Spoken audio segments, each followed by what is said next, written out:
Bismillahirrahmanirrahim. Alhamdulillahirabbil alamin. Alladzi khalaqal mauta wal hayata liyabluwakum ayyukum ahsanu amala. Asyhadu an la ilaha illallah wa asyhadu anna Muhammadan abduhu wa rasuluh. Allahumma shalli ala Muhammad wa ala ali Muhammad kama shallaita ala Ibrahim wa ala ali Ibrahim fil alamina innaka Hamidum Majid. Bapak-bapak sehat, Pak? Alhamdulillah. Bahagia, Pak? Bahagia. Ibu-ibu bahagia? Pak jawab teh kudu jiga ibu-ibu. Menderita juga bahagia. Ibu, Bapak, hari ini kita akan bahas tentang rahasia pertemuan dengan Allah. Begini ceritanya. Orang bertemu itu macam-macam. Ada bertemu fisik seperti sekarang. Saya dan ibu bapak bertemu secara fisik, face to face. Itu bertemu. Tapi boleh jadi kita bertemu secara batin. Contoh, saat tahajud kita saling mendoakan. Kita nggak bertemu secara fisik, tapi secara batin kita saling mendoakan. Ibu mah datar ngadoakeun saya. Ini langsung saha biasa we atuh. Jadi ketika saya berdoa, ya Allah, saudara-saudaraku yang rajin datang ke majelis percikan iman, diberi keluarga yang mawadah rahmah sakinah, diberi keturunan soleh solehah, diluaskan rezekinya, diberikan ilmu yang berkah, diwafatkan husnul khotimah. Tapi ingat yang saya doakan yang rajin ke majelis percikan iman. No kadang datang, kadang enggak mah teu asup karena doa saya. Nah, itu namanya bertemu secara batin. Jadi pertemuan itu ada yang fisik seperti sekarang, ada pertemuan batin. Pertemuan batin itu konektivitasnya, kekuatannya dengan doa, gitu. Makanya ibu-ibu, bapak-bapak, kita ini masih bisa bertemu dengan almarhum orang tua kita. Bertemu dengan kekuatan doa.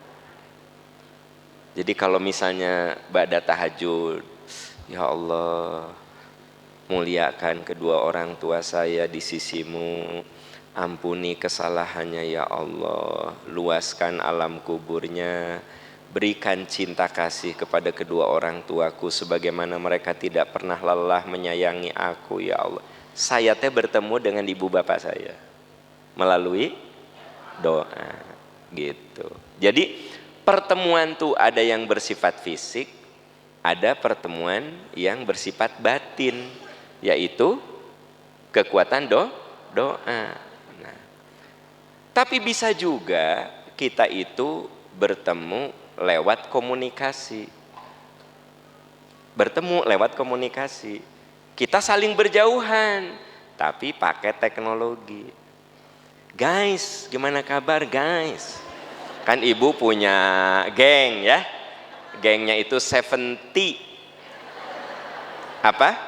70, karena geng itu isinya Tina, Titi, Teti, Tuti, Tika, Tince, sama tadi Tina udah, sama Tati. Itu namanya 70. Ya. Jadi Anda dulu punya sobat tujuan, namanya dari mulai Teti, Tita, Tuti. Nah, ya kan? Anda bertemu melalui komunikasi. Mungkin yang satu di Garut, yang satu di Cimahi, yang satu di mana. Physically, secara fisik Anda nggak pernah ketemu, tapi serasa dekat karena selalu rame di grup. Guys, Assalamualaikum, Kumsalam, guys. Wah, gitu. Wah, gitu kan. Nah, itu bertemu secara dengan komunikasi. Jadi yang namanya bertemu itu bisa bertemu fisik, bisa bertemu dengan alat komunikasi, ya.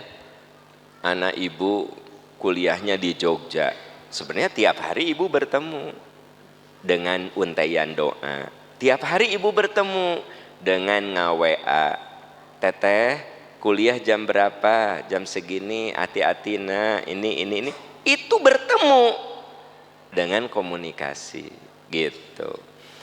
Nah, yang jadi pertanyaan, rahasia pertemuan dengan Allah itu apa maksudnya? Jadi kita ini Pak bisa bertemu dengan Allah, tapi tidak fisik. Kita bisa bertemu secara batin dengan kekuatan doa. Dan puncak dari pertemuan dengan Allah itu namanya khusyuk. Jadi kalau boleh saya beri judul mungkin enaknya gini, khusyuk titik koma rahasia pertemuan dengan Allah gitu Marina ya. Ini langsung khusyuk titik 2 Bu, titik koma itu jangan titik koma, maksudnya titik koma. Khusyuk rahasia pertemuan dengan Allah. Jadi pertemuan dengan Allah yang paling intim adalah kekhusyuan ya. Pertemuan Allah yang paling intim itu maksudnya yang paling dekat, yaitu kekhusyuan gitu. Sebelum saya membahas lebih jauh tentang rahasia pertemuan dengan Allah, saya katakan puncak dari pertemuan kita dengan Allah yang paling intim itu, yang paling dekat, melalui khusyuk ya. Nah, khusyuk. Saya ingin ada 9 pertanyaan, tapi kudu dijawab dalam hati atau dicontreng, ditulis gitu ya. Pertanyaan pertama, saya bikin 9 pertanyaan. Apakah Anda, tong ditulis. Kamu mah nu kitu wae dicatet rajin boleh tapi tong sagala teuing atuh.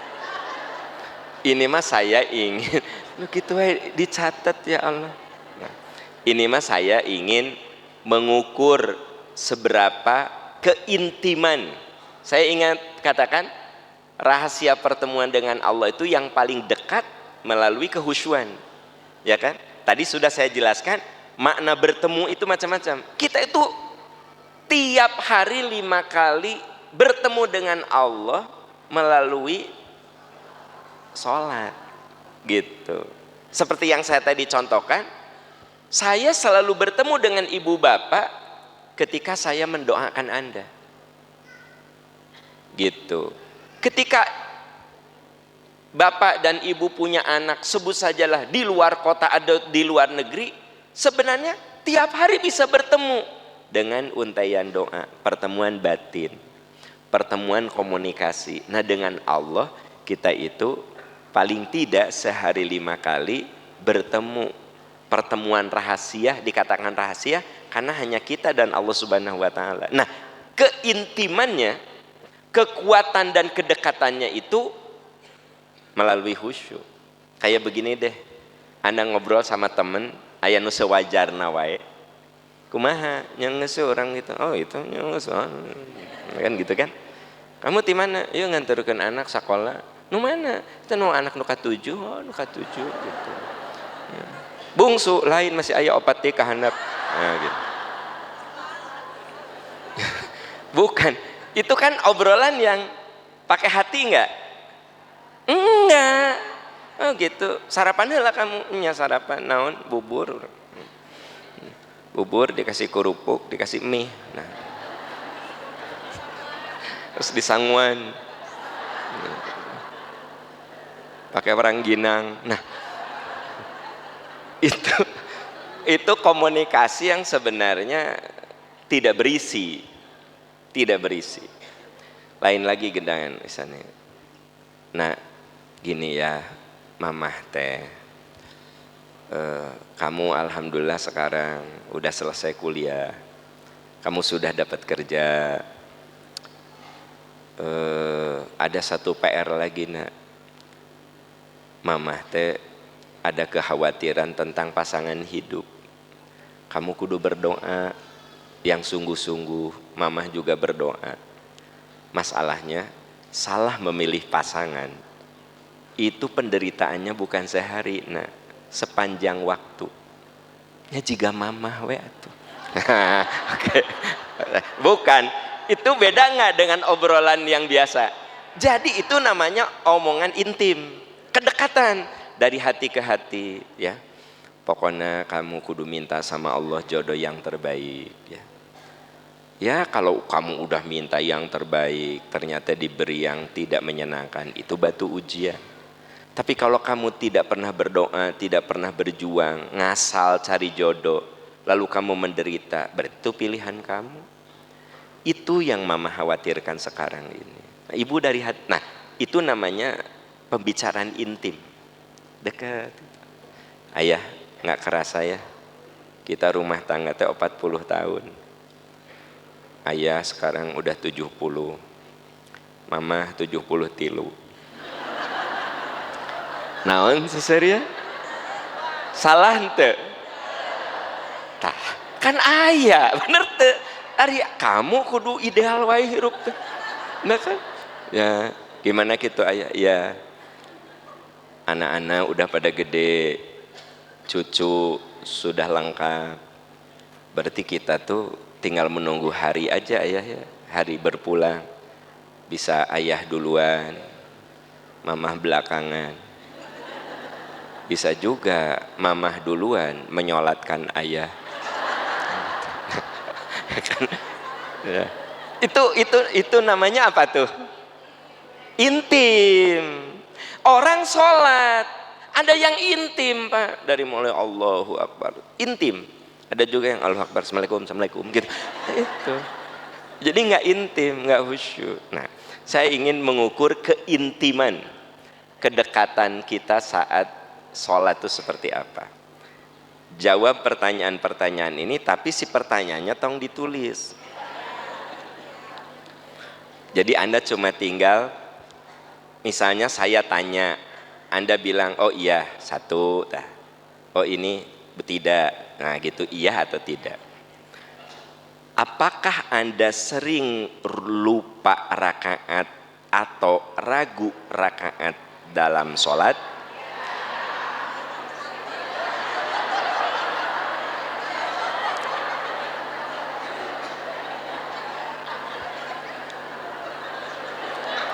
Ya, disuruh rahasia. Anda mah orangnya itu bisa diajak ngobrol rahasia. Apakah Anda? Ya, cek urang ge tadi dina hate. Oke, ulangi ya. Apakah Anda sering lupa rakaat atau ragu rakaat saat sholat? Hiji.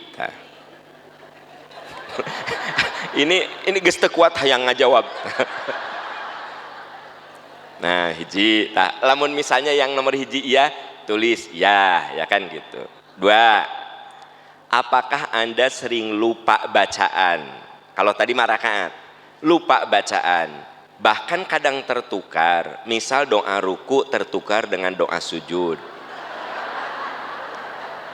Cek orang dina hate iya gitu.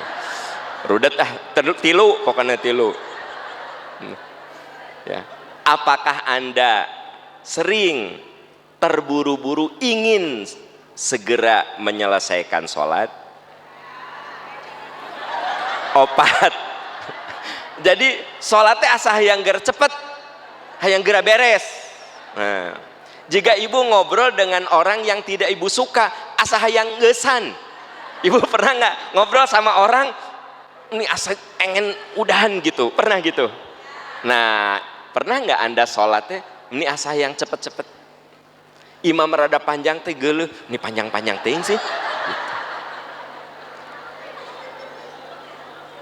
Begitu salam teh ari yang satu mah bilang rudetnya imam teh ini panjang-panjang teuing, ari kata yang satu mah ih nikmat banget, padahal imamnya sama kan. Yang satu mah merasa ini ruku atau ruku. Kalau yang satu mah nikmat gitu. Nah, oke, itu pertanyaan keempat ya. Ketiga ya. Apakah Anda suka terburu-buru ingin menyelesaikan sholat? Empat. Ya. Apakah Anda membaca doa sholat batin Anda merasa kosong? Merasa kosong tak ya? Allahu Akbar wajhatu wajhiya lilladzi fatara samawati ar-rahmani rahim maliki yaumiddin iyyaka na'budu wa iyyaka nasta'in ihdinas siratal mustaqim. Assalamualaikum warahmatullahi wabarakatuh. Kabayang teh kosong. Apakah Anda sering kosong? Karena ada juga yang Allahu Akbar wajhatu wajhiya. Nah, eta mah eusian. Nu kosong wajhatu wajhiya lil fatara. Nah, oke. Sabaraha tah? 5. Apakah Anda sering mengalami pikiran melayang? Melayang, Allahu Akbar. Oh, kunci teh di dinya. Allahu Akbar. Oh, gitu. Ngalayang. Apakah Anda sering?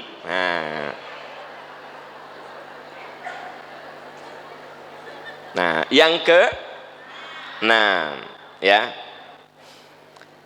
Apakah Anda sering merasakan setelah sholat tetap tidak tenang? Jadi tos sholat teh anger we, tidak tenang gitu. Cece sholat ameh tenang naon. Jadi udah sholat teh enggak tenang gitu loh. Ibu marah, udah sholat teh anger we marah. Kan ada juga ibu tadinya marah sama suami, begitu selesai sholat, ces, ibu mah tambah ngamuk. Salam,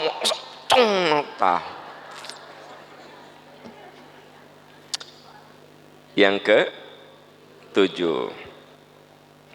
Apakah Anda sering mengalami keinginan? Maaf.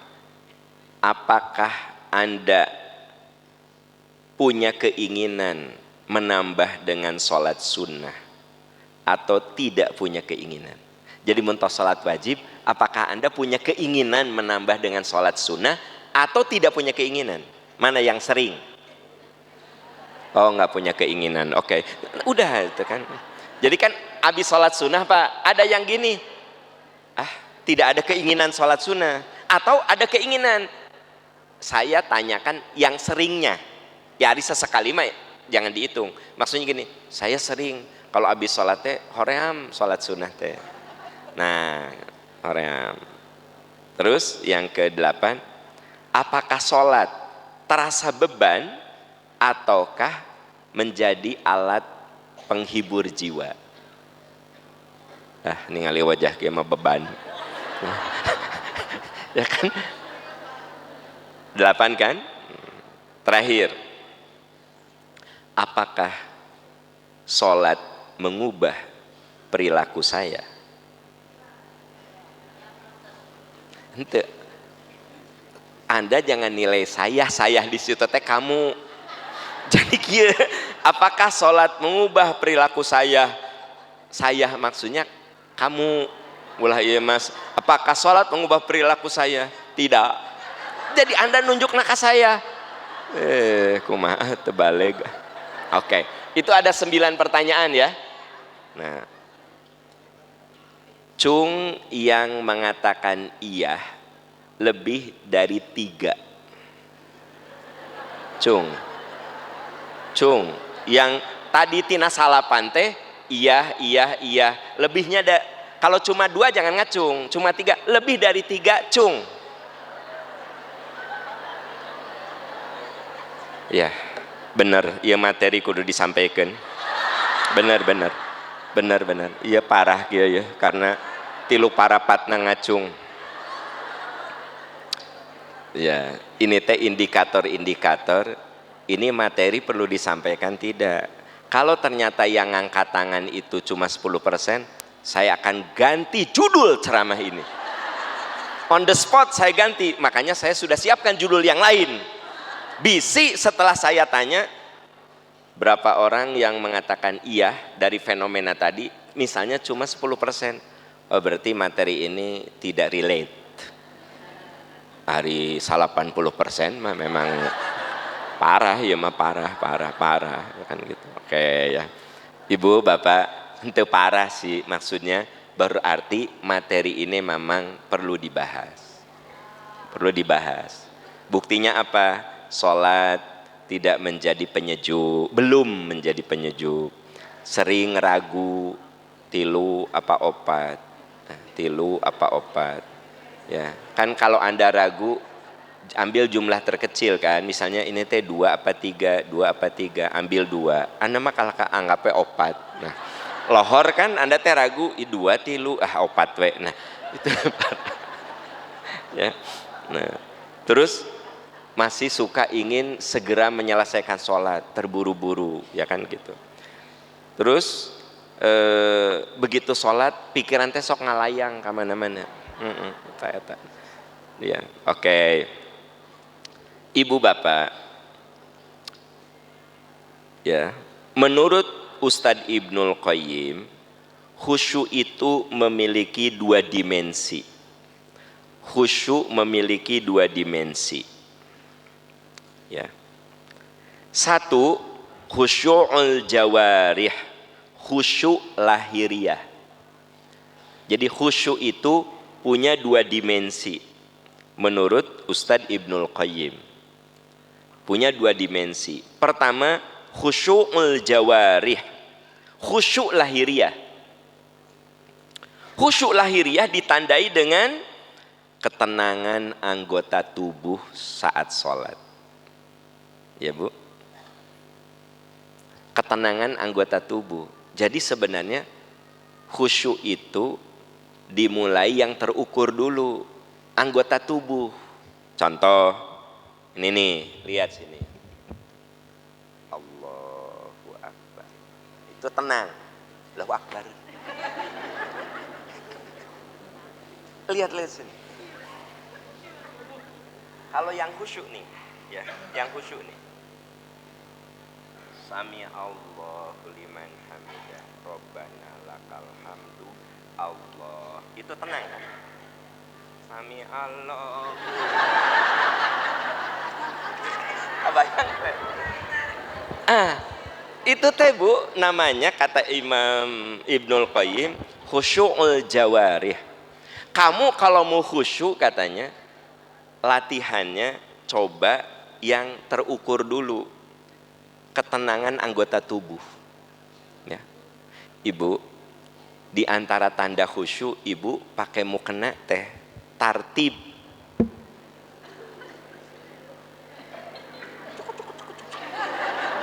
Lu gitu. Gitu.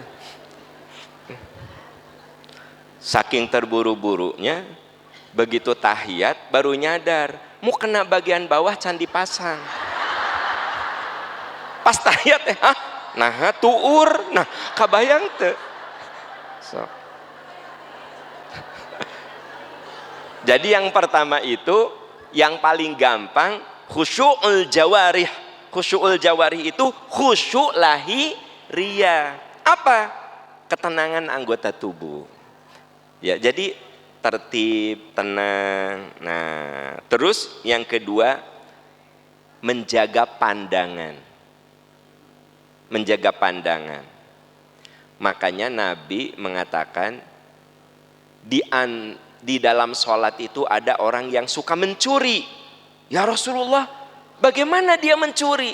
Yaitu pandangan yang tidak terkontrol. Jadi kalau sholat Bu, Pak, lihat sini ya. Mata ke bawah. Allah, ke bawah.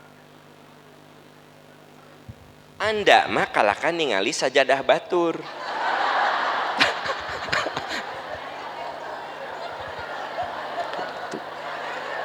Dia. Ya. Itu jaga pandangan. Ya. Allahu Akbar.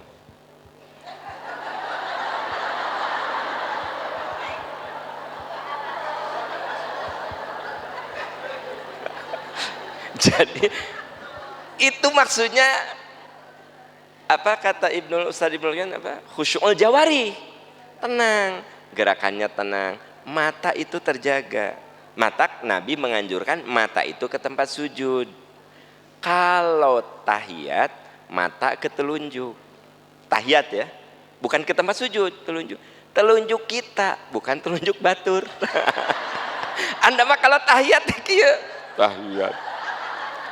Kita si Tuti goyang-goyang gitu gimana ya? Nah, geus kita ka dia, si Ani mah henteu. Nah, Ibu.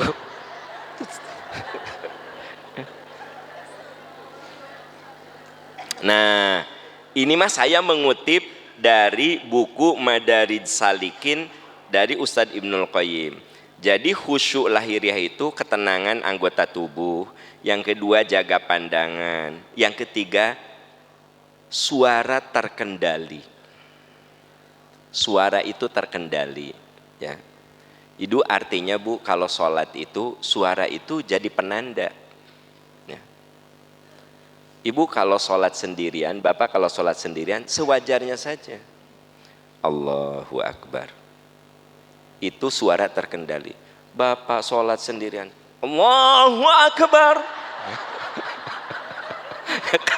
Sampai Sami Allahun, sampai 3 rumah dari Bapak tuh gini, si Pak Haji ke sholat.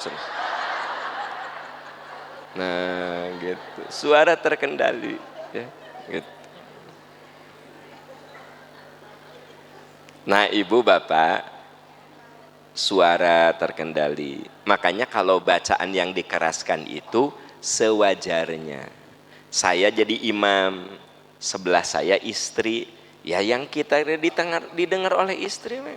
Bismillahirrahmanirrahim, alhamdulillahirabbil alamin. Begitu makmumnya rada banyak, di musola, di masjid rada banyak, ya saya lebih mengeraskan lagi bacaannya. Bismillahirrahmanirrahim, rada keras lagi. Allahu Akbar, Sami Allah, gitu. Ini mah pas banyakan, suaranya kecil banget. Sampai ketika sujud jamaah teh kieu. Karena kieu si imam teh udah Allahu Akbar apa belum? Bapak pernah teh ngalaman gitu? Ya imam teh naon? Allahu Akbar. Makmum 30 orang tapi seperti ngaimaman saurang. Allahu Akbar, Sami Allah. Ari keur berdiri maka tingali, ieu keur sujud.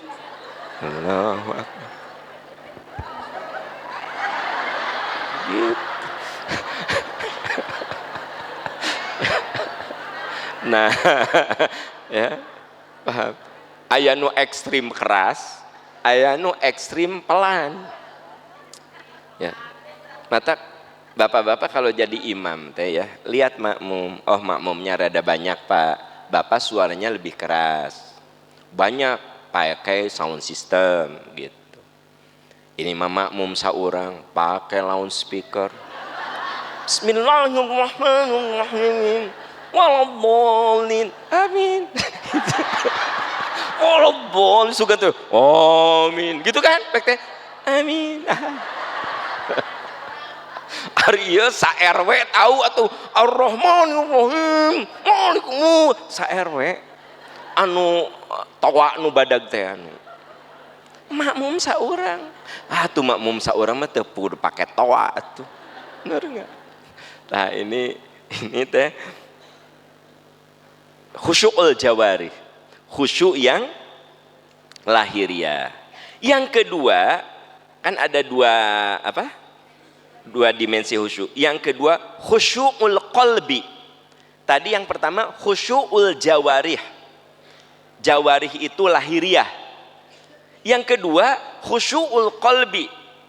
Khusyuk batiniah. Khusyuk batiniah. Nah, kalau khusyuk batiniah apa? Ada kehadiran hati. Jadi khusyuk yang batiniah itu ada kehadiran hati. Maksud kehadiran hati itu kurung buka, sholat dirindukan, kurung tutup, titik. Mau diulangi. Khusyu'ul qalbi, khusyuk batiniyah itu satu ditandai dengan kehadiran hati. Apa maksud kehadiran hati? Kurung buka, sholat dirindukan, kurung tutup, titik. Sholat itu dirindukan. Ibu ginilah, kalau ibu merindukan sholat, dengar adzan itu Pak, Bapak merindukan sholat. Allahu Akbar, Allahu Akbar, alhamdulillah, udah lohor, berarti dirindukan. Allahu Akbar, lohor ya teh, ya Allah, saya kakak tadi. Berarti tidak dirindukan. Ibu kalau merindukan suami, dengar suara motornya datang, ayah datang, itu berarti geus datang deui atuh naon sih. Beda kan? Iya, kalau bapak dirindukan oleh istri, dengar suara motor bapak datang, belum lihat bapak, istri, alhamdulillah si ayah pulang, itu papa pulang ya, oh happy Pak. Tapi kalau tidak dirindukan, saha eta dina geus balik dewa ya kieu Mas. Kenaon sih jam 4 geus balik gitu. Tah itu ya. Ibu enggak gitu kan? Enggak. Ibu mah selalu bebeb. Bebeb. Nah. Terus yang satu adalah apa Bu? Kehadiran hati alias sholat dirindukan. Yang kedua ya, sadar bahwa Allah hadir dalam sholat kita. Allah itu hadir dalam sholat kita. Jadi gini Bu, kalau misalnya ibu mengerjakan sesuatu di kantor, ibu tahu, misalnya gini, ibu lagi ngetik nih, tahu bos ibu berdiri di situ. Beda dengan ketika bos ibu nggak ada. Ibu ngetiknya kan kayak tek ningali karena HP, ngerjain deui ningali karena IG, ngerjain deui karena ibu merasa tidak diawasi. Tapi kalau ibu diawasi, ya kan gitu, ibu teh juga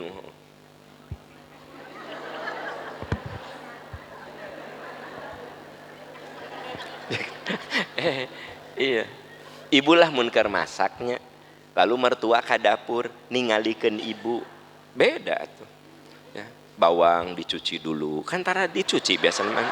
Bawang daun teh bener teh, karena ayah si mama ningalikeun bawang daun cuci dulu, dibersihan heula, cet puruluk. Karena ayah si mama ningalikeun, kan anda biasa nama tara dicuci cak brus gitu. Bukan maksud saya sadar akan kehadiran Allah. Maksudnya ketika kita melakukan sesuatu sadar dilihat dan diawasi tuh beda dengan tidak diawasi gitu ya nggak Bu Pak? Benar nggak sih? Nah, gitu. Misalnya ibu nyatet ya, ku saya ditinggalikeun, jadi bagus-bagus atuh. Khusyuk batiniyah. Karena saya berdiri di sebelah Anda lihat gitu. Kan biasa pas pulang teh ya teh naonnya. Anda sendiri tengah naonnya ya teh. Gitu. Pas nanya teh kata suami teh, "Mah ya teh naon?" Naonnya? Ya dia si paamna teh jelas nyalahkeun urang. Parah Anda mah. Da si paamna teh jelas atuh da. Nah, ya. Terus khusyu'ul qalbi itu dilakukan dengan penuh cinta. Dilakukan dengan penuh cinta. Ibu, Anda melakukan sesuatu dengan cinta dan melakukan sesuatu hanya kewajiban, saya berani jamin pasti beda. Ya. Ibu melakukan dengan penuh kecintaan. Ngistrika aja kalau pakai penuh cinta, ibu sayang sama anak, ya. Ngistrika baju anak itu beda dengan ngistrika baju suami. Kan nggak begitu cinta sama suami, acak cak gitu. Tapi kalau anak makan sayang, cek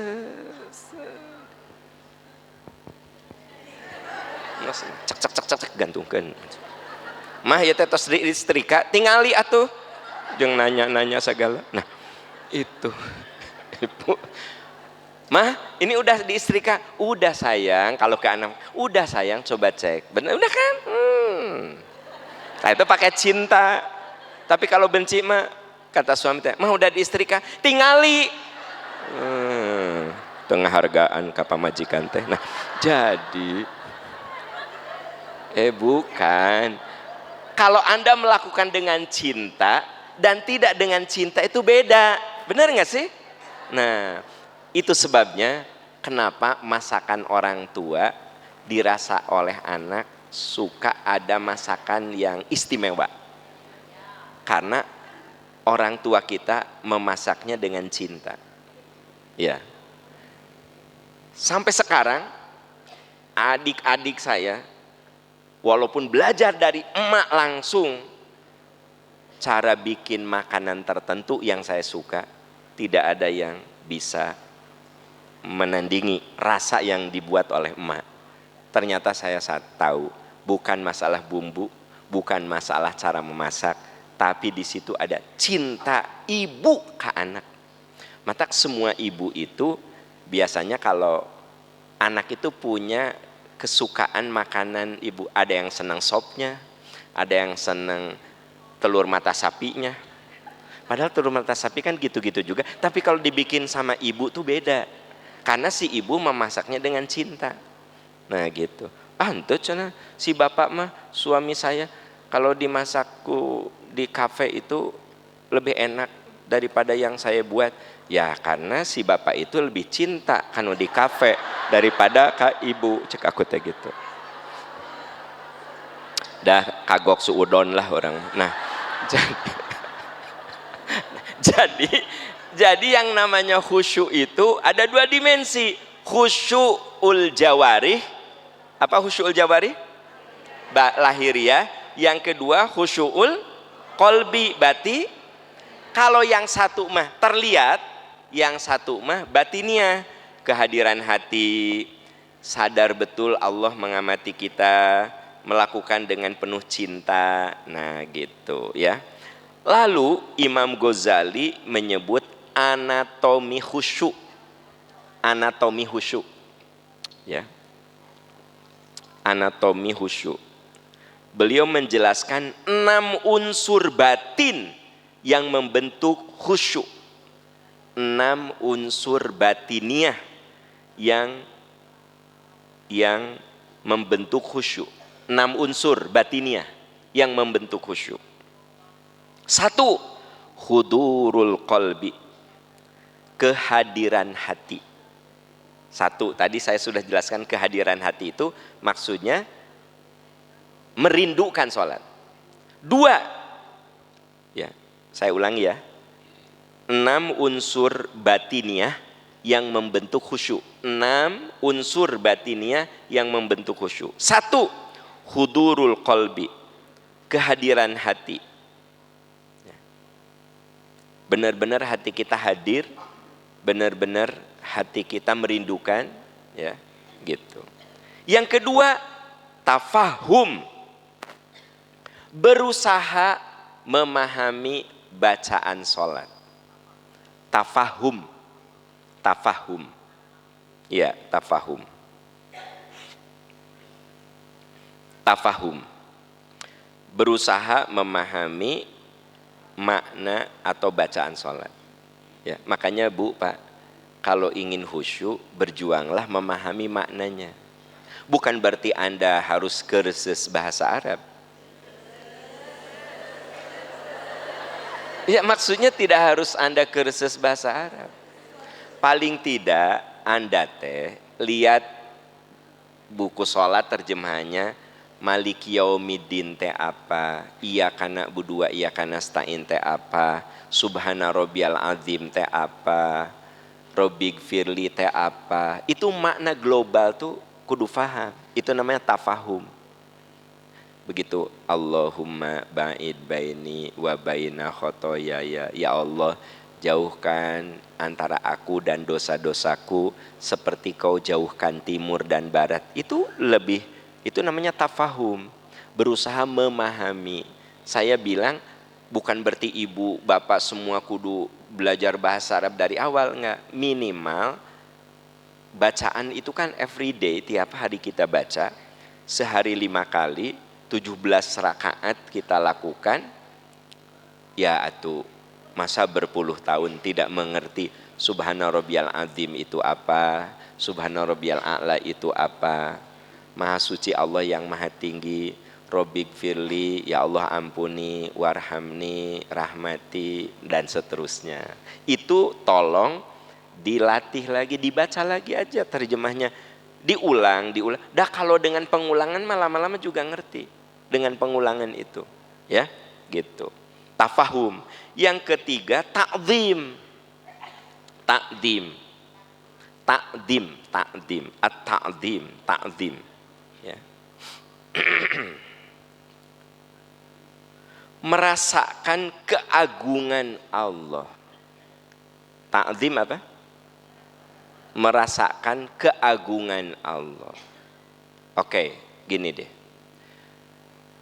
Ibu bertemu dengan orang yang levelnya tinggi, itu ada ta'zim. Contoh lah, ibu misalnya dapat penghargaan menjadi wanita terlincah di majelis taklim. Ibu mendapatkan penghargaan sebagai jamaah terlincah di majelis taklim. Dan penghargaan ini akan diberikan oleh Ketua DKM Masjid Agung Trans Studio. Ibu terpilih. Sama enggak takzimnya ketika ibu ternyata mendapat penghargaan tersebut level nasional, dan yang akan memberikan piagam itu adalah Bapak Presiden Republik Indonesia. Enggak, aku lagi nanya. Takzim Anda sama enggak? Sama enggak? Beda. Teteh, sauna kayak penghargaan ya dari Ketua DKM ini Trans. Sebagai apa? Wanita terlincah di majelis taklim. Ya. Kapan dapat penghargaannya? Minggu. Saya yakin Anda nggak punya persiapan apapun, datang ya. Tapi beda lagi kalau kemana? Di Istana Negara. Siapa yang ngasihnya? Pak Prabowo. Pasti Anda nanya, bajunya harus gimana, protokolernya gimana, benar nggak sih? Nggak, iya mah contoh takzim itu kayak gitu. Takzim, ya kan? Gitu. Saya yakinlah dalam hidup ini faktanya ada orang yang dianggap teman, ya kan? Kang, mau ke rumah, nyesok ke rumah, ya. Saya mungkin pakai baju rumah, pakai kaos, pakai celana biasa kan gitu, ya nggak sih? Tapi beda lagi kalau takzim, ya. Saya akan berkunjung ke guru saya, ya paling tidak baju saya rapi, gitu. Saya takzim sama ibu dan bapak. Maka saya kalau hadir di hadapan Anda berusaha untuk serapih mungkin baju saya. Saya sebenarnya bisa pakai kaos oblong. Udah punya, kok mau nusararoeh mah ya. Saya datang ke sini bisa pakai kaos oblong. Bisa pakai baju tidak diistrika. Bisa saya. Tapi berarti saya tidak takzim sama Anda. Saya takzim, saya memuliakan Anda dengan cara saya berpakaian yang enak dilihat. Walaupun tadi pas saya datang ada yang berbisik, baju Pak Am kayak hordeng orang.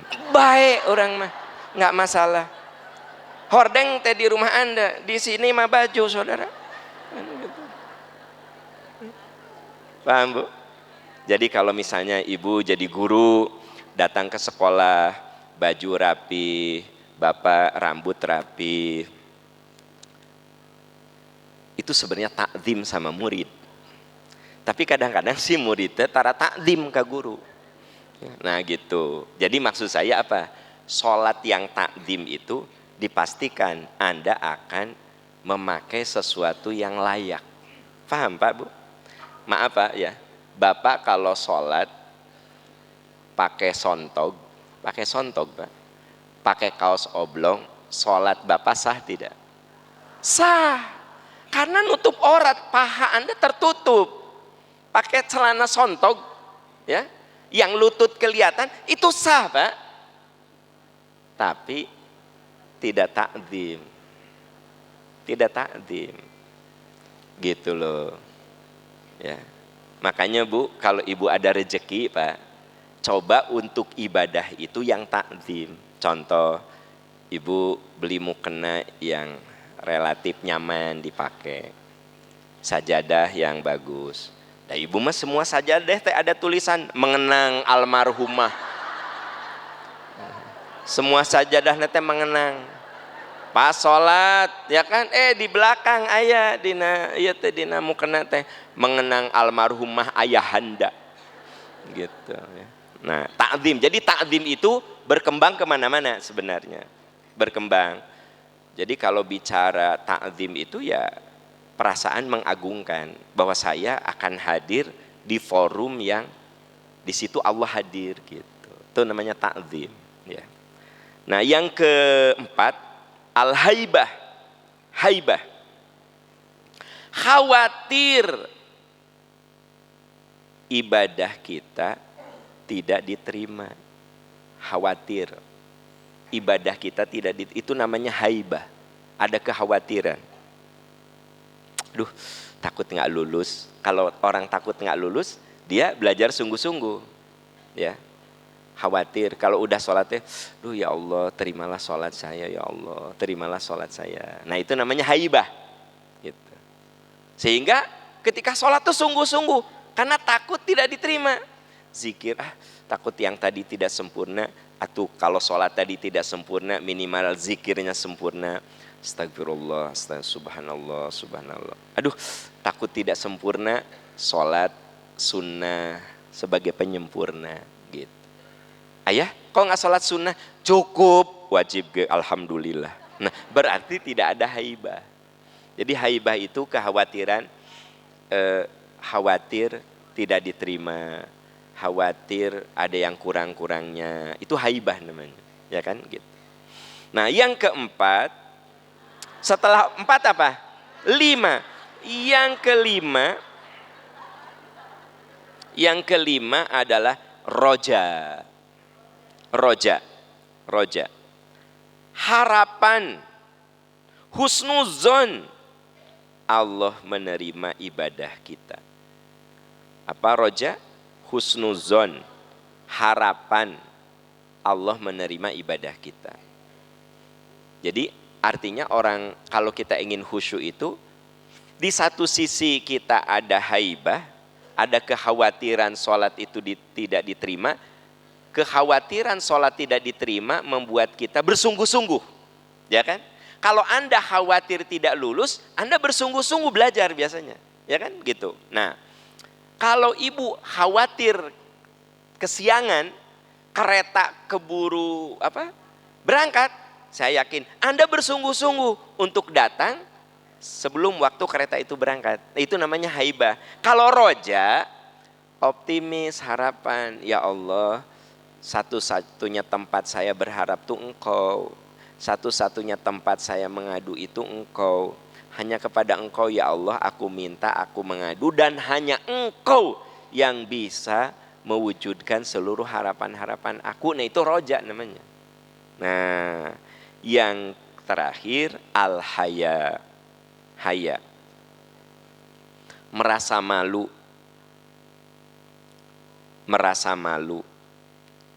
merasa kurang,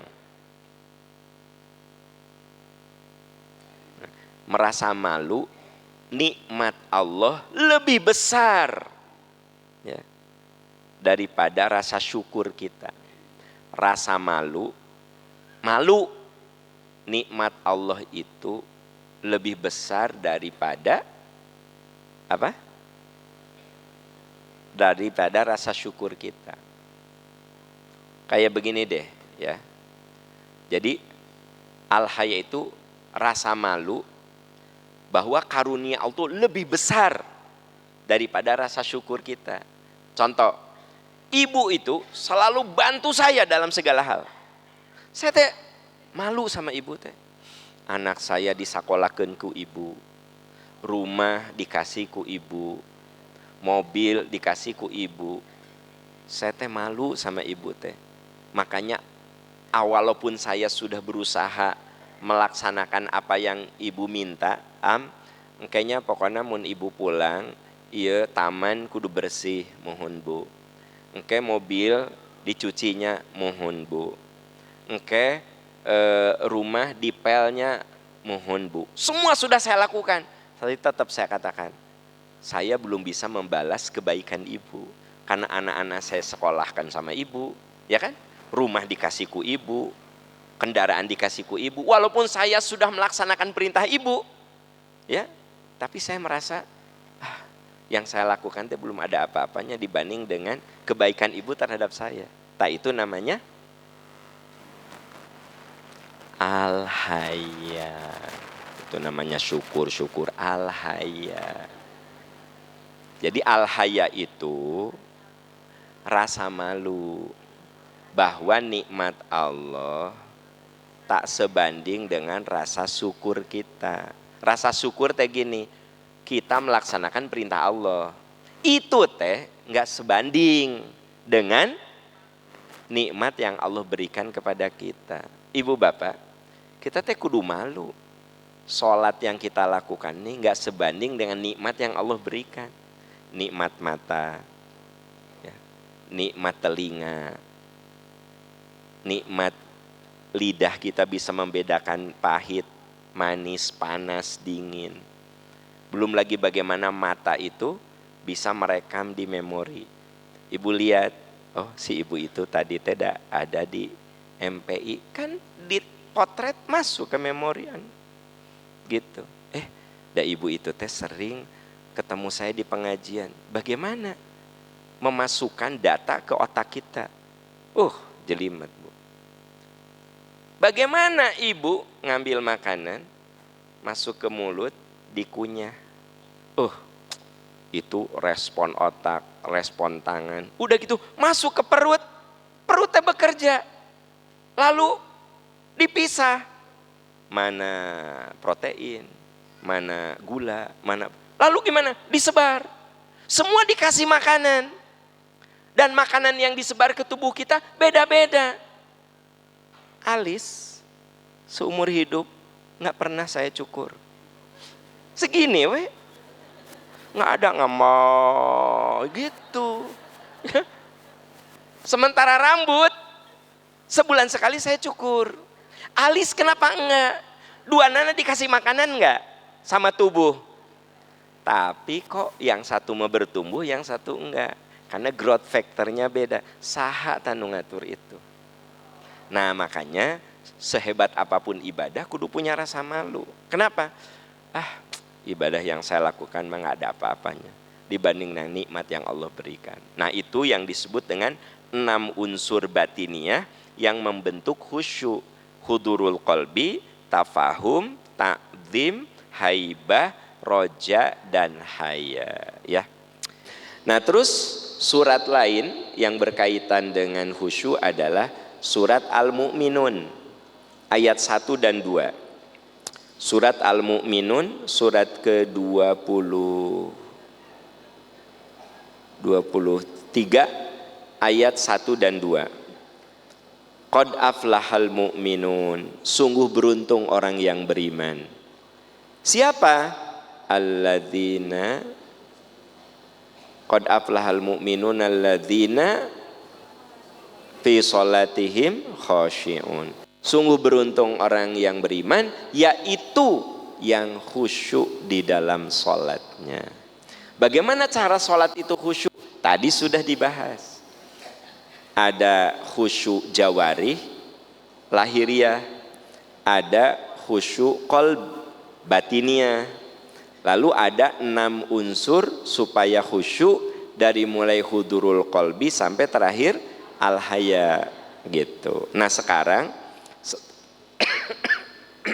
setelah Bapak Ibu tahu ayat-ayatnya ya, yaitu surat Al-Baqarah 4546 dan surat Al-Mu'minun ayat 1 dan 2. Sekarang saya ingin membahas dua perusak khusyuk. Dua macam yang merusak kehusyuan.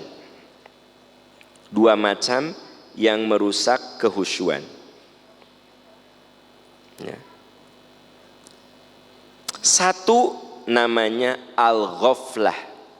Ghaflah itu artinya kelalaian hati.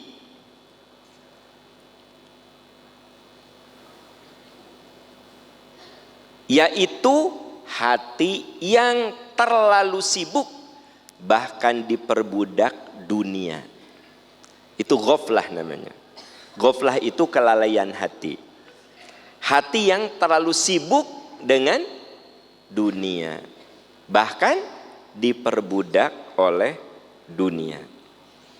Ibu bapak, ini perusak yang pertama, ghaflah, lalai.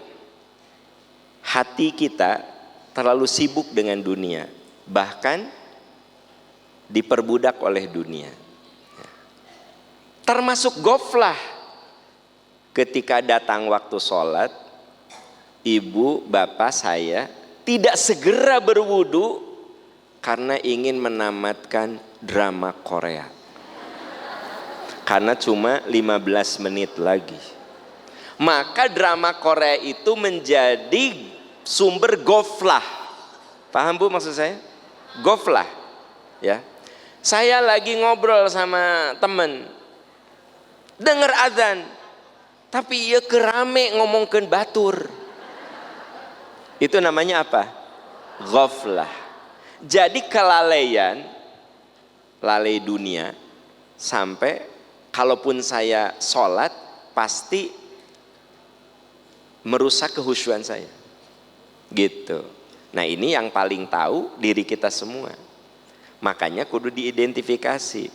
Bukan nggak boleh nonton, bukan nggak boleh ngobrol, bukan nggak boleh jalan-jalan, tapi jangan sampai ghaflah. Artinya kita menjadi lalai. Gitu. Nah jadi sebenarnya yang membuat kita ini tidak khusyuk karena diperbudaknya. Ya, lagi sholat, iya piala dunia ker, sami Allah, gol, warejat gitu kan, gitu. Ihdinas siratal, gol, gitu. Jadi itu ghaflah sebenarnya, bukan tidak boleh nonton bola, bukan begitu. Ya, ada orang nonton bola sampai meninggalkan sholat asar, maka nonton bola itu jadi ghaflah, melalaikan. Tapi kalau Anda nonton bola tidak melalaikan sholat asar, ya nggak apa-apa. Gitu maksud saya, ya gitu. Nah, itu yang pertama ghaflah. Yang kedua waswasah. Was-was. Bisikan keraguan. Bisikan keraguan. Ini juga bisa merusak khusyuk. Yang satu mah terlalu cinta dunia, dunia melalaikan kita, ya. Bapak saking asiknya rapat sampai sholat terlambat, itu ghaflah. Ya. Ibu saking asiknya ngobrol sama teman sampai waktu sholat ngegesernya jauh dari waktu awal, itu ghaflah. Jadi ghaflah itu saat kita menggeser suatu yang harus kita dahulukan, gitu. Nah, kalau was-was itu bisikan keraguan. Contoh, pernah enggak Pak?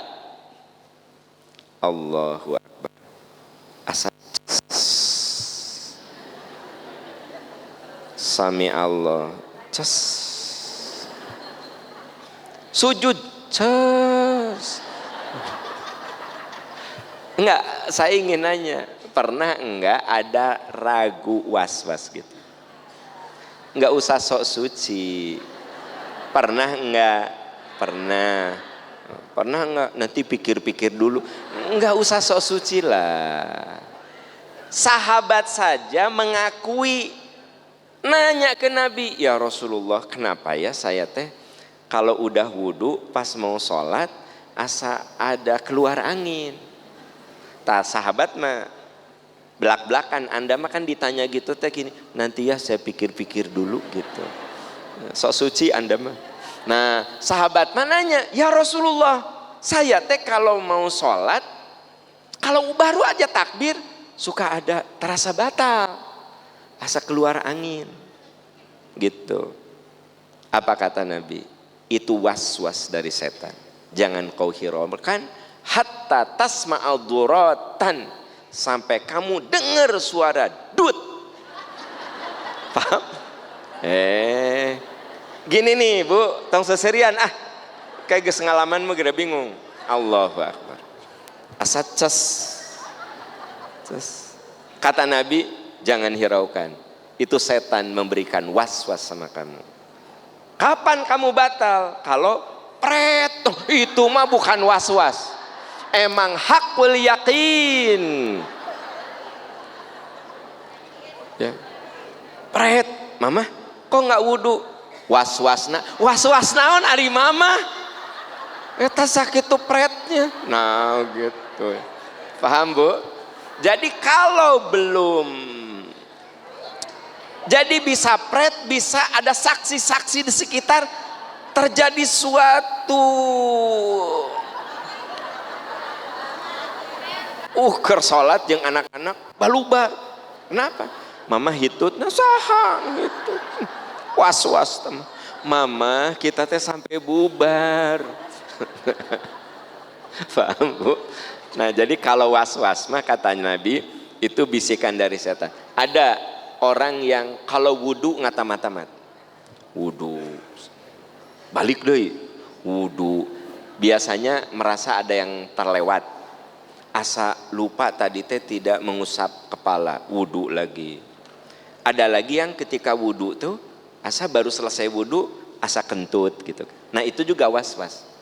Ibu bapak kalau udah wudhu asa kentut jangan dihiraukan, kecuali suara hatta tasma'a durotan. Durotan itu dut kan gitu. Ya dalam bahasa Arab dut apa? Durot. Hatta tasma'a, sampai kamu mendengar durotan, dut.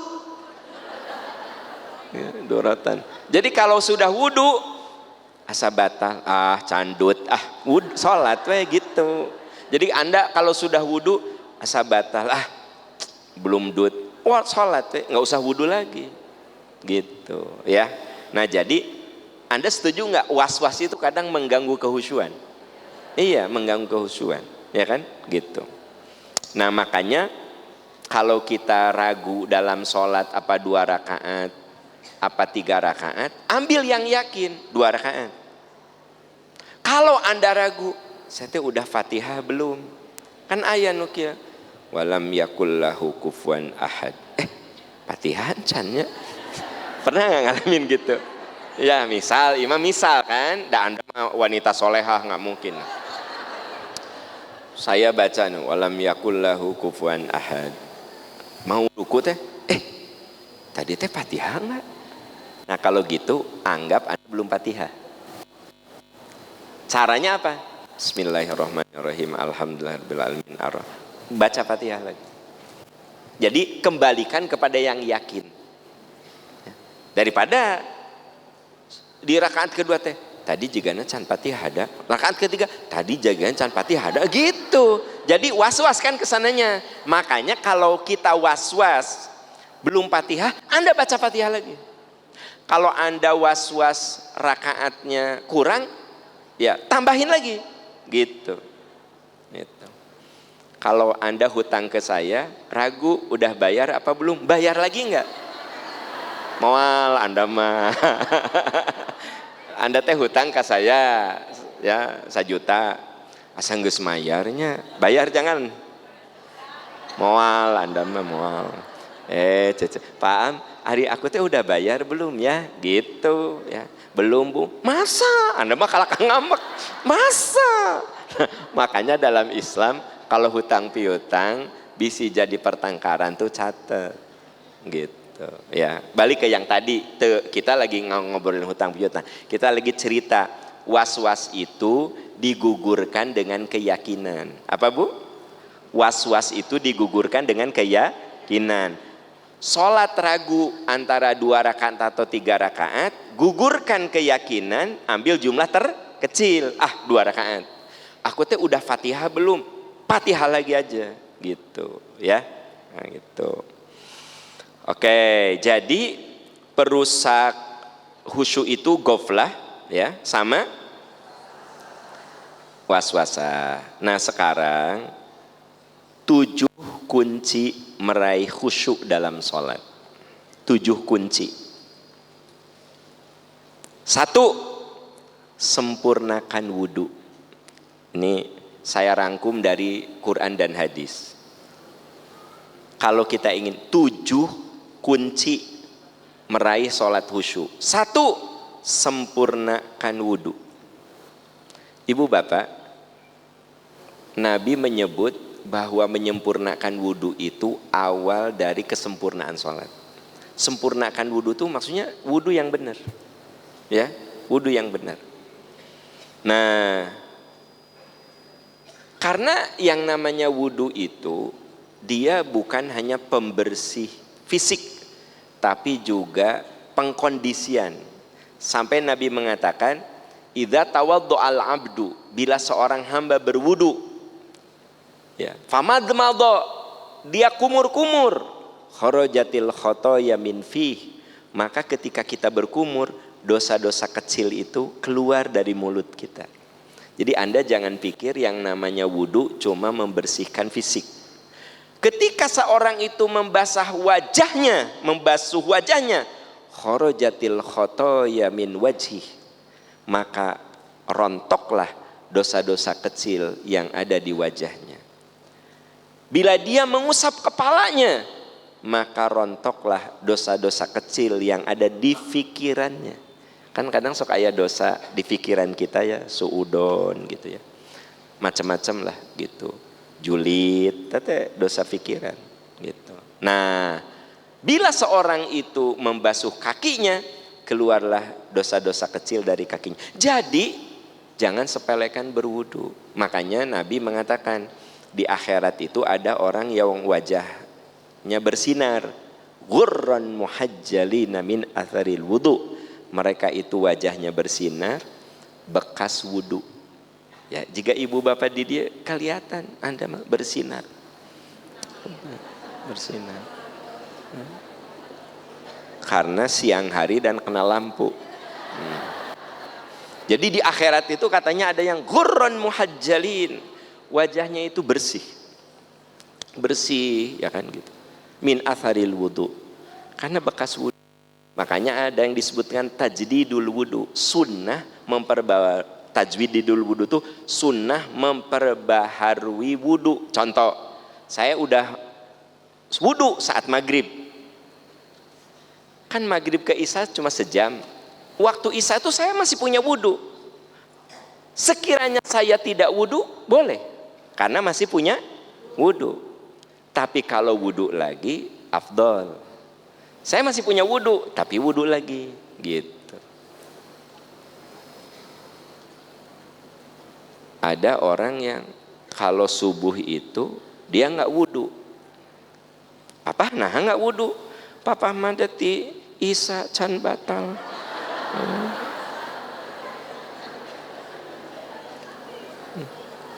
Papa masa tehitut naon ayah. Nah, jadi makanya tidur yang dalam berbaring itu dianggap batal karena kita tidak tahu apa yang terjadi saat kita lalap tidur itu. Maka afdolnya berwudu tetap. Itu yang pertama, sempurnakan wudu. Yang kedua, lakukan di awal waktu. Lakukan di awal waktu. Ibu bapak, ciri bahwa kita ini punya perhatian, itu biasanya kita datang di awal waktu. Ya, di awal waktu. Saya dengar bocoran bahwa tadi jam 7 sudah ada jamaah yang hadir di sini. Jam 7, jam 6. Jam 6. Oh, jam 5. Oh, setengah 6 ya. So. Katanya setengah 6 sudah ada yang hadir di sini. Ya. Karena ingin paling depan. Ya nggak apa-apa. Ya, jadi ya nu duduk di belakang, jangan gini, terus si ibu eta dihareup wae. Mereka mah datang lebih awal hari kamu. Sok suudon gitu. Nah, jadi kalau misalnya ada jamaah yang di depan gitu, berarti mereka saya yakin datang lebih awal. Tah yang tengah yang belakang teh jangan gini, kenapa sih ibu itu di depan wae? Kenapa sih ibu? Sok kamu datang ba'da subuh. Bisa di depan. Nah, gitu. Jadi ternyata di antara yang membantu kehusyuan sholat itu di awal. Makanya Nabi ditanya, ya Rasulullah, ayul amali afdol? Ya Rasulullah, amalan yang paling afdol apa? As-sholatu fi awwali waktiha. Biasakan kamu sholat di awal waktu. Karena sholat di awal waktu itu pertanda dia merindukan sholat. Nah, itu sudah pertanda ya, gitu. Jadi pertama sempurnakan wudhu, yang kedua lakukan sholat di awal waktu ya. Nah, yang ketiga pelajari telaah bacaan sholat. Itu yang disebut tadi tafahum. Sok telaah bacaan sholat ya. Telaah bacaan sholat, telaah doa sholat ya. Artinya apa? Kalau sering gitu, walaupun ibu bapak tidak belajar bahasa Arab, kalau sering lihat terjemahnya, Ar-Rahmani Rahim teh apa, Maliki Yaumiddin teh apa, Iyyaka na'budu wa iyyaka nasta'in teh apa, Subhana Rabb, terus diulang, dah lama-lama mengerti ya. Begitu kita bilang Subhana Rabbiyal Azim, itu langsung makna teh tahu kalau sering ditelaah. Kan saya lagi cerita 7 kunci meraih khusyuk dalam sholat. Sempurnakan wudhu, sholat di awal waktu, pelajari makna sholat, ya gitu. Yang keempat, ya, yang keempat, berlatih ihsan. Apa? Berlatih ihsan, menghadirkan Allah dalam sholat kita. Itu namanya berlatih ihsan. Karena kata Nabi, yang namanya ihsan itu anta budallaha ka'annaka tarahu, fa illam takun tarahu fa innahu yaraka. Kamu dalam beribadah ihsan itu menghadirkan Allah dalam sholatmu. Jadi menghadirkan Allah dalam sholat teh kudu yakin Allah itu mengawasi setiap gerakan, ucapan, apa yang terbersit. Nah, ini kan kita cerita tentang meraih sholat khusyuk. Jadi tetap kudu ada dilatih. Jadi ketika sholat tuh hadirkan ihsan, bahwa saya sholat ini disaksikan oleh Allah Subhanahu wa Ta'ala. Dicatat setiap gerakan kita oleh Allah Subhanahu wa Ta'ala. Makanya bahkan karena dicatat, sunnah kita berpindah tempat ketika sholat berikutnya. Saya sholat wajib di sini, wirid, zikir, sholat sunnah, afdalnya pindah. Kalau ada ruang, kalau nggak ada ruang mah di situ nggak apa-apa. Teteh pindah. Maksudnya kalau ada ruang pindah. Kenapa? Karena mungkin bapak ibu sering dengar ayat di surat Yasin, apa? Al yauma nakhtimu ala afwahihim wa tukallimuna aydihim wa tashhadu arjuluhum bima kanu. Dan anggota tubuh kita jadi saksi atas apa yang kita lakukan. Nih Bapak Ibu ya, anggota tubuh kita di akhir itu akan bicara bahwa saya, kata si kaki teh nepi ka begel abdi teh cenah. Kan di jam 5 nepi ka jam setengah 11. Terus ada yang jalan kaki, ada yang Eta panitia cenah disuruh geser deui, geser ka mana? Urang geus napal kieu. Nah, gitu. Saya tahu lihat di CCTV aya nu kieu, geser apa geser gitu. Tahu saya ge da ingin tip di ditu.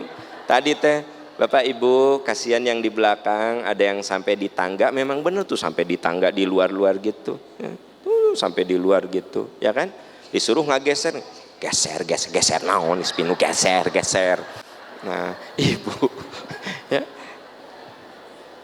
itu saya lagi cerita apa ya? Nah, jadi ngomongin geser ya, apa?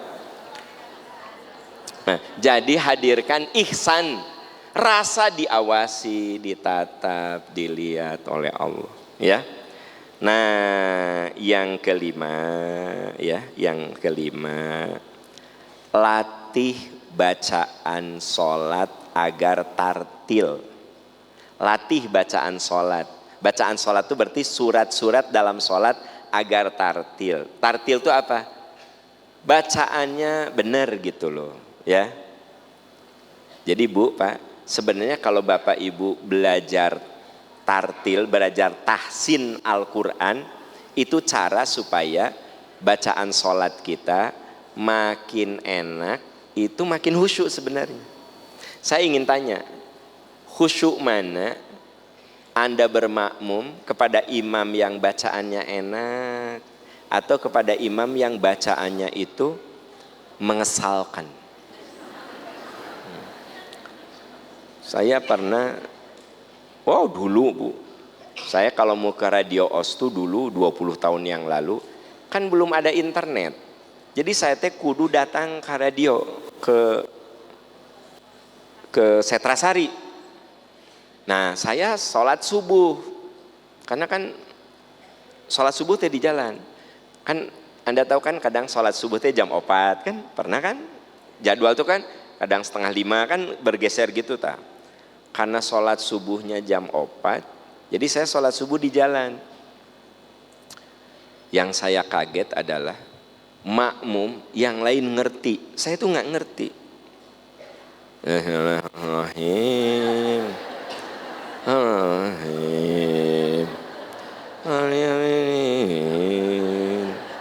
Ujug-ujug amin. Nah, Bapak dengar ya Bapak, mun bacaan Bapak jika gitu nggak usah maksain jadi imam, walaupun seluruh masjid mempersilahkan. Merenan orang-orang di masjid itu merasa segan, beliau sesepuh ke depan.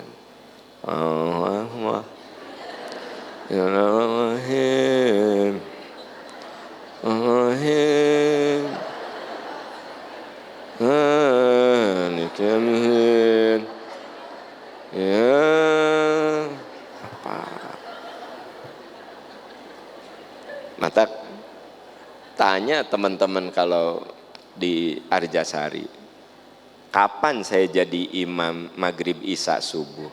Karena ada yang lebih bagus dari saya bacaannya. Ada Ustadz Ibnu, ada Ustadz Ihsan, ada Ustadz Asep. Ya, beliau-beliau itu umurnya jauh di bawah saya, tapi karena bacaannya lebih bagus, ya saya persilahkan. Tidak mentang-mentang Ustadz, karup.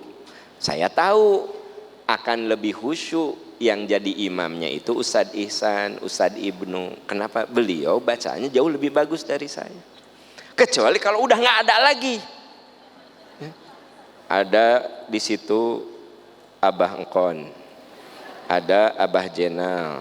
Tentu saya ke depan menjadi imam, bener nggak? Kalau di situ masa ada Ustadz, nah ini bapak-bapak. Jadi kalau Anda bacaannya nggak bagus, sekalipun Anda dituakan, cari yang bagus walaupun dia muda gitu. Kenapa? Karena ternyata di antara yang membantu kehusyuan sholat adalah bacaan sholat yang menyenangkan, ya, yang enak. Maka kita kudu berusaha untuk memperbaiki bacaan, ucapkan atau baca dengan tartil. Yang keenam,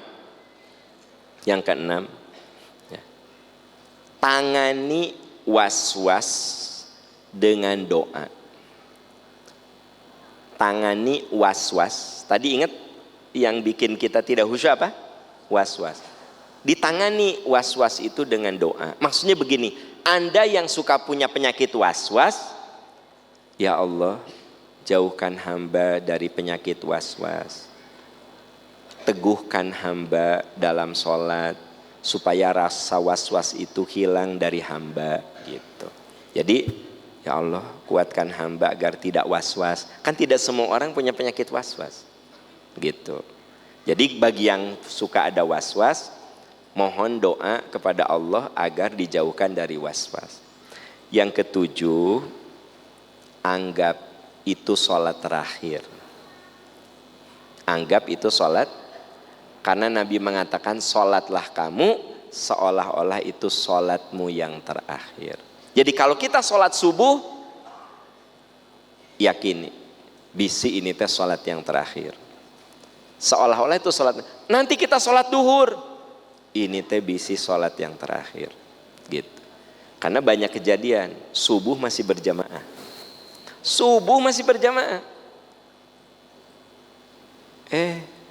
jam 7 diumumkan. Kebayang nggak? Saya masih sholat dengan beliau waktu subuh, sebelahan, terus pulang ke rumah masing-masing. Saya mah ke jalan sini, saya mah ke jalan sini, gitu. Karena itu hari libur, beliau bilang, Ustadz, kayak duhur tepang dehnya, mangga insya Allah, gitu. Beliau ini, ya umurnya waktu itu saya masih muda, umur 30-an lagi, ya lucu-lucunya lah gitu. Biasa aja tuh, umur 30, lagi kenceng gitu Pak. Jadi beliau umurnya udah 60-an gitu, ya. Kayak cina lohor tepang, mohon Pak Haji, gitu. Kebayang tuh, saya mah jalan sini, beliau jalan sini. Pas lagi sarapan di masjid, inna lillahi wa inna ilaihi raji'un, telah berpulang Bapak Haji Fulan. Kaget. Saya bilang, mah, ke istri saya, mah, tahu nggak? Aku teh tadi pulang sholat subuh bareng sama beliau.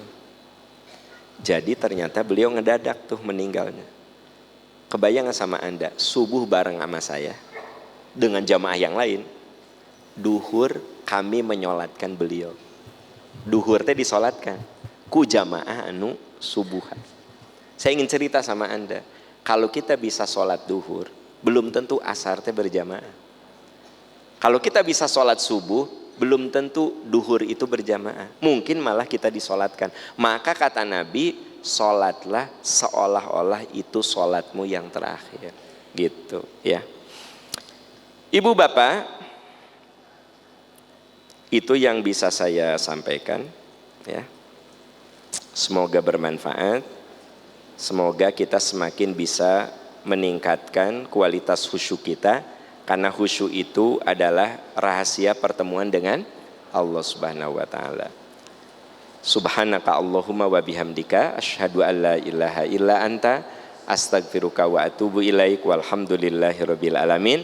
Wassalamualaikum warahmatullahi wabarakatuh.